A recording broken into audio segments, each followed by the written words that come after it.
લોકમત ન્યૂઝમાં આપનું સ્વાગત છે। વડોદરા જિલ્લા પંચાયતના આગામી પ્રમુખ, ઉપપ્રમુખ, કારોબારી સમિતિના અધ્યક્ષ, શાસક પક્ષના નેતા અને દંડક કોણ બનશે તે માટેની સેન્સ પ્રક્રિયા હાથ ધરવામાં આવી હતી। આ માટેની સેન્સ પ્રક્રિયા માટે નિરીક્ષક તરીકે બીજેપી તરફથી સુરતના પૂર્વ મેયર હેમાલીબેન બોધાવાલા, સુરત ભાજપના પૂર્વ અધ્યક્ષ નીતિન ભજીયાવાલા તેમજ તાપી જિલ્લાના ભાજપના પૂર્વ મહામંત્રી વિક્રમ તરસાડિયાને મોકલવામાં આવ્યા હતા। ત્રણેય નિરીક્ષકોએ 32 બેઠકો ઉપર વિજેતા થયેલ બીજેપીના ઉમેદવારોને સાંભળ્યા હતા। સેન્સ પ્રક્રિયા પૂર્વે જિલ્લા બીજેપી પ્રમુખ ડૉક્ટર બીજે બ્રહ્મભટ્ટ તેમજ મહામંત્રીઓએ વિજેતા થયેલ ઉમેદવારોને માર્ગદર્શન પૂરું પાડ્યું હતું।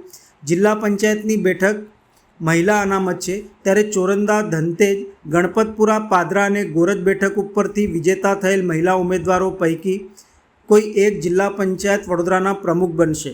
સમગ્ર પ્રક્રિયા સંદર્ભે બીજેપી અગ્રણી દ્વારા માહિતી આપતા જણાવ્યું હતું કે ગતરોજ વડોદરા જિલ્લામાં સમાવેશ તાલુકા પંચાયત અને 3 નગરપાલિકાઓ માટે નિરીક્ષકો થકી પ્રદેશમાંથી 3 નિરીક્ષકો આવ્યા હતા। આગામી સમયમાં તાલુકા પંચાયત અને નગરપાલિકામાં હોદ્દેદારો નિમવાના છે, તેને લગતી સેન્સ પ્રક્રિયા લેવામાં આવી હતી। તમામ ચૂંટાયેલા પ્રતિનિધિઓ થકી ઈચ્છુક ઉમેદવારોના નામ સંકલન સમિતિ થકી નક્કી થશે। એ નામોની ચર્ચા પાર્લામેન્ટરી બોર્ડમાં કરવામાં આવશે, ત્યારબાદ ઉમેદવારો નક્કી કરાશે। આજરોજ વડોદરા જિલ્લા પંચાયત કુલ 34માંથી 32 બેઠક ઉપર ભારતીય જનતા પાર્ટીના સભ્યો જીત્યા છે। એ 32 ઉમેદવારો આજરોજ પોતાના અલગ અલગ હોદ્દાઓ માટે ઉમેદવારી નોંધાવવા તમામ નિરીક્ષકો સમક્ષ હાજર રહ્યા હતા, તેમની વાત રજૂ કરી હતી। ત્યારબાદ તમામ નામો પાર્લામેન્ટરી બોર્ડમાં પહોંચશે, તે બાદ તે નામો ભારતીય જનતા પાર્ટી પ્રદેશમાંથી જાહેર કરવામાં આવશે।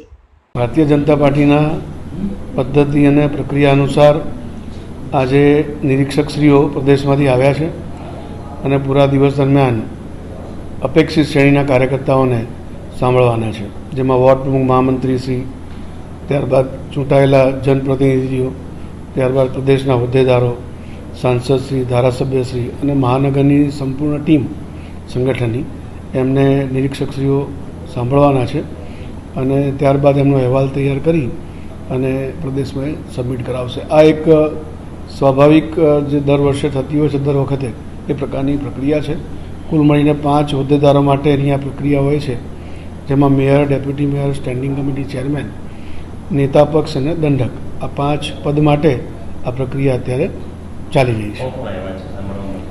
શ્રી દુષ્યંતભાઈ પંડ્યા પ્રદેશના કારોબારી સભ્ય છે, માયાબેન કોડનાની જેઓ પૂર્વ ધારાસભ્ય, ગુજરાતમાં મંત્રી રહ્યા છે સરકારમાં, અને પ્રજ્ઞેશભાઈ બ્રહ્મભટ્ટ જે ઓબીસી મોરચાના પ્રદેશના ઉપાધ્યક્ષ રહ્યા છે।